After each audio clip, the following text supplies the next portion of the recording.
तो महाराष्ट्र की सियासत में एक बार फिर से बड़ा खेल होने जा रहा है। टीएमसी में बगावत के बाद अब उद्धव ठाकरे की शिवसेना यूबीटी में भी टूट का खतरा मंडराने लगा है और इसका अंदाजा उस वक्त हुआ जब यूबीटी की अहम बैठक में 9 में से 5 लोकसभा सांसद पूरी तरह गायब रहे। मातोश्री में बुलाई गई इस मीटिंग में उद्धव के सिर्फ 4 ही सांसद पहुंचे और अब इसकी सबसे बड़ी वजह सामने आ रही है। खुद एक बागी सांसद ने सामने आकर संजय राउत को लेकर बहुत बड़ा पर्दाफाश किया है। संजय राउत के एक एक बयान की, संजय राउत की एक एक हरकत की पोल खोल कर रख दी है। तो क्या संजय राउत ही इस टूट की सबसे बड़ी वजह है? आपको दिखाते हैं सब। आप भी वीडियो को शेयर करें और अपनी राय कमेंट बॉक्स में जरूर दें।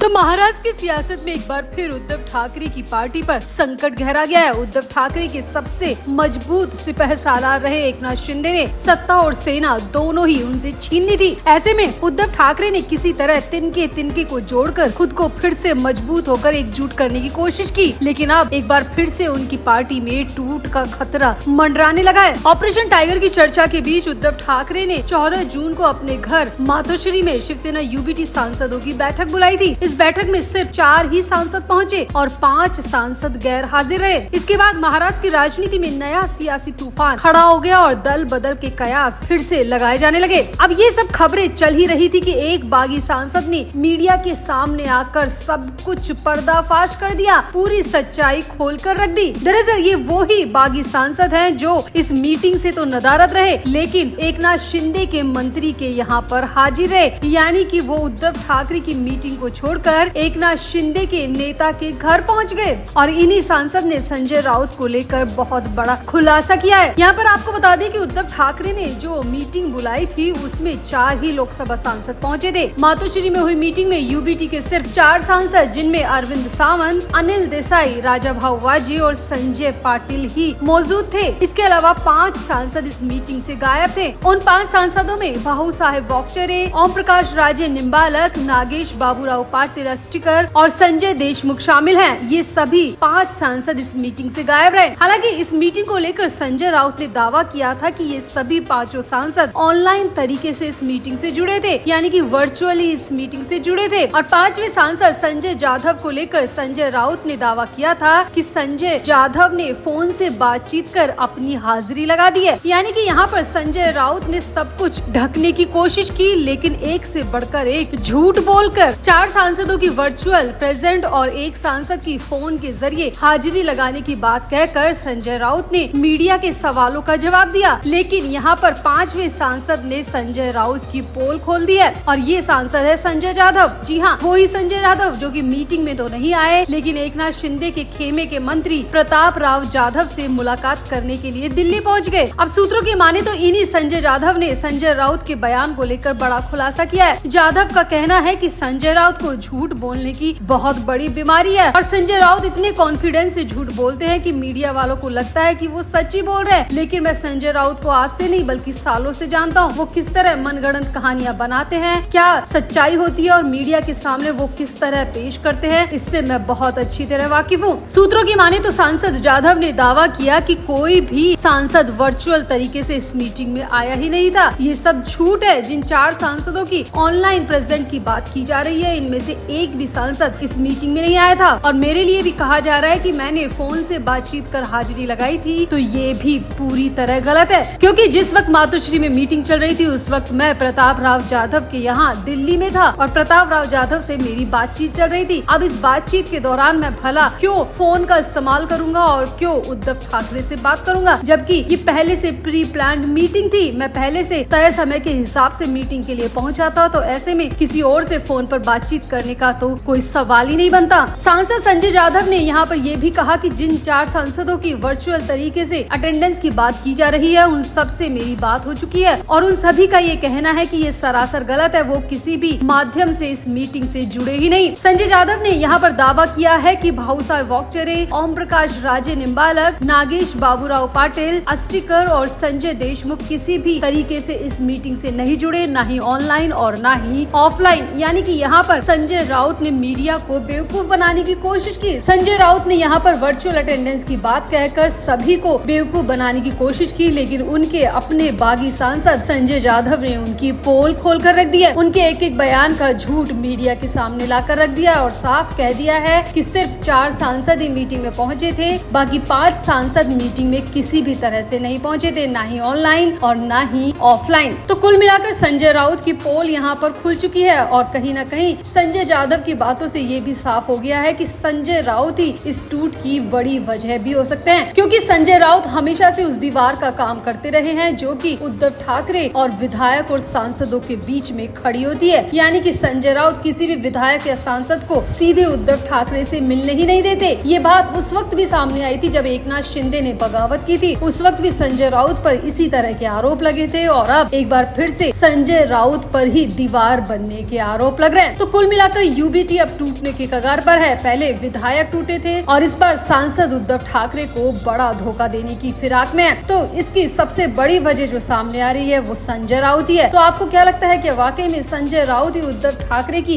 तबाही की स्क्रिप्ट लिख रहे हैं? आपका क्या कहना है? आप भी अपनी राय कमेंट बॉक्स में जरूर दें और वीडियो को भी शेयर करें। तो विधानसभा चुनाव से पहले महाराष्ट्र में गर्मा गर्म राजनीतिक माहौल के बीच महाविकास आघाड़ी के भीतर संभावित विलय की चर्चाओं ने एक नया मोड़ ले लिया है। अमरावती विधायक रवि राणा ने दावा किया है कि शरद पवार की राष्ट्रवादी कांग्रेस पार्टी और उद्धव ठाकरे की शिवसेना उद्धव बाला साहब ठाकरे दोनों जल्द ही कांग्रेस में विलय कर जाएंगी। अमरावती में मीडिया से बात करते हुए रवि राणा ने कहा कि शरद पवार ने कांग्रेस में वापसी की इच्छा खुद जताई है और इस संबंध में एक प्रपोजल भी रखा है। रवि राणा ने ये भी दावा किया है कि कांग्रेस नेता सोनिया गांधी इस प्रस्ताव पर विचार कर रही है। इसके साथ ही उन्होंने उद्धव ठाकरे की शिवसेना पर भी टिप्पणी करते हुए कहा कि संजय राउत दिल्ली के 10 जनपद पर लगातार आ रहे हैं और कांग्रेस में विलय की तरफ बढ़ रहे हैं। यहाँ पर आपको बता दें कि महाराष्ट्र में विधानसभा चुनाव की गहमा गहमी जारी है। वहीं कांग्रेस महाविकास आघाड़ी में एकता दिख नहीं रही है। महाविकास आघाड़ी में जो भी बड़ी 2-3-4 पार्टियां शामिल हैं, उनमें एकता नजर नहीं आ रही। कोई सा भी चुनाव होता है, सीट शेयरिंग का मुद्दा सबसे बड़ा मुद्दा बन जाता है और लास्ट तक ये मुद्दा इतना बड़ा हो जाता है कि उन्हें चुनाव में खराब परिणाम का सामना करना पड़ता है। और इसका उदाहरण पिछले विधानसभा चुनाव में भी देखने को मिला था, जहां मुख्यमंत्री फेस को लेकर महाविकास आघाड़ी में जमकर खटपट चली थी और इस खटपट का असर वोटिंग पर साफ साफ देखा गया और महाविकास आघाड़ी को मुंह की खानी पड़ी। अब हाल ही में जो चुनाव की चर्चा चल रही है, वहाँ कुछ स्थानों पर महाविकास आघाड़ी के उम्मीदवारों के सीधे नाम वापस लेने की वजह से 6 सीटें निर्विरोध चुनी गई है। इसके अलावा पिछले 2 दिनों से लगातार शरद पवार की पार्टी के कांग्रेस में विलय की खूब चर्चाएं चल रही है। वहीं दूसरी तरफ संजय राउत भी दिल्ली दौरा कर रहे हैं, बार बार दिल्ली जा रहे हैं, दिल्ली में सोनिया गांधी से मिलने की कोशिश कर रहे हैं। यानी कि संजय राउत को समझ आ गया है कि अगर शरद पवार की पार्टी कांग्रेस में शामिल होती है तो उद्धव ठाकरे की पार्टी का अस्तित्व ऑटोमेटिक खत्म हो जाएगा और इसीलिए संजय राउत इसी कोशिश में जुटे हैं कि वो भी कांग्रेस में विलय का रास्ता खोल ले। हालांकि फिलहाल शरद पवार की पार्टी की तरफ से इस विलय की खबरों को अफवाह बताया गया है। इस विलय की खबर को खारिज किया गया है। शरद पवार की पार्टी के प्रदेश अध्यक्ष शशिकांत शिंदे ने इस खबर को खारिज करते हुए अपना पक्ष रखा। शशिकांत शिंदे ने कहा कि नाना पटोले को पहले कांग्रेस को मजबूत करना चाहिए, अपनी पार्टी को मजबूत करना चाहिए और एनसीपी की चिंता करने की जरूरत कांग्रेस को नहीं है। वहीं बार बार दिल्ली के 10 जनपद जाने वाले संजय राउत ने भी इस खबर को खारिज किया है और संजय राउत का कहना है कि फिलहाल ऐसा कुछ भी नहीं है। हालांकि संजय राउत ने इस खबर से इनकार भी नहीं किया। संजय राउत ने ये तक कहा कि हाँ, अगर बीजेपी को इस देश में खत्म करना है तो सभी पार्टियों को एक होना होगा और अगर इसका लीडर कांग्रेस बनती है तो इसमें कोई बुराई भी नहीं है। यानी कि संजय राउत ने अलग जुबान में मान लिया है कि उद्धव ठाकरे की पार्टी कांग्रेस में विलय की तरफ बढ़ रही है और हो न हो एनसीपी यानी कि शरद पवार की पार्टी भी जल्द ही इस बात को मान लेगी।